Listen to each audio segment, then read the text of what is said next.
The motion controls in the new Nintendo Switch Super Mario game are largely optional, but one key collectible early on indicates that the developers expect you to use them.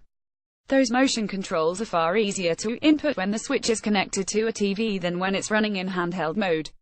The push for using motion controls for some of Mario's moves is evident every time Super Mario Odyssey boots up. Before players can get going, a screen appears that recommends a free-handed split control scheme, the better to shake those controllers around. The screen says try playing with detached Joy-Con controllers. The motion controls enable extra options, but they really mean this is by far the easiest way to use the motion controls, which you don't have to use but you kind of should. This is not a motion control-centric game.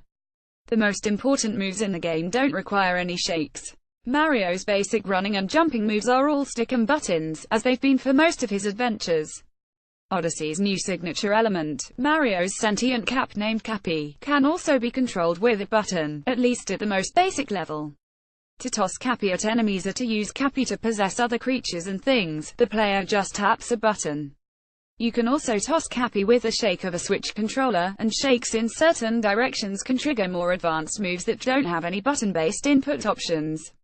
These directional shakes can make Mario toss the cap upward, or away from him like a wheel, or in a sharp homing curve toward an off-center enemy, or even around Mario in an orbital attack that can chop through a crowd of Goombas. There are no buttons for those more complex throws, but you can get by without them if you don't want to waggle and are okay with just tossing Cappy straight ahead. Update, 2:14 p.m. Thanks to a tip from a reader, we found that there is an unlisted way to do the orbital homing throw with stick and buttons by rapidly spinning the left stick before you hit the cap throw button. We tried numerous possible stick and button inputs for all the other motion moves mentioned in this article and still can't find any non-motion inputs for the rest.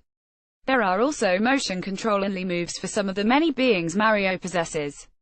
When you take over, say, a frog, you'll be shown that you can do a regular frog jump with a press of a button and a bigger jump by shaking the controller.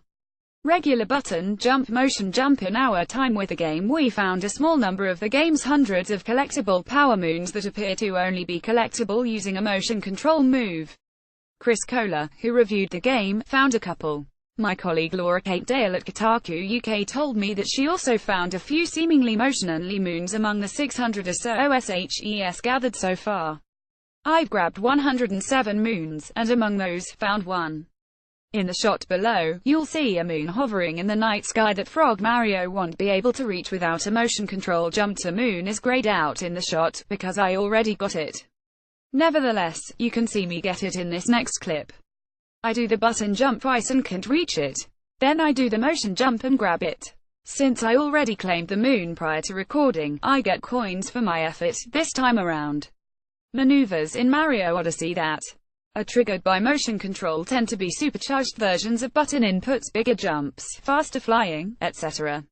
Utilizing them can be a shortcut. Unfortunately, because of the versatility of the ways a player can use the Switch, they are not going to be easy to input for all players. Players who choose to control the game as Nintendo recommends, with a Joy-Con controller in each hand, will likely find that triggering the motion control isn't bad. The motion controls work fine with the Switch Pro controller as well, though you will see that certain lateral shakes are easier to input with one hand than two. In handheld mode, however, shaking the controllers means shaking the system. And that means it's no good. You'll want to do a higher jump and you'll have to hoist the whole unit. You'll be surrounded by enemies and wanted a Cappy's orbit attack, and you'll need to shake the controller enough that you might lose sight of the on-screen action. There are no options to just turn the motion controls off for these actions, though there is an option to turn motion controls off for the game's camera, something that appears to only be relevant when looking at things in first person. You can't map Mario's special moves to button commands. To do those moves, you have to shake.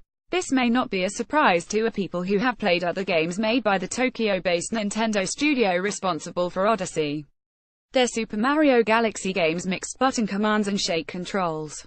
Their debut title, Donkey Kong Jungle Beat, was controlled by hitting a drum-shaped controller and clapping over its microphone. It's still something to get used to in Odyssey and something to be mindful of if you want to use Mario's full arsenal, especially if you're replaying the Switch on the go.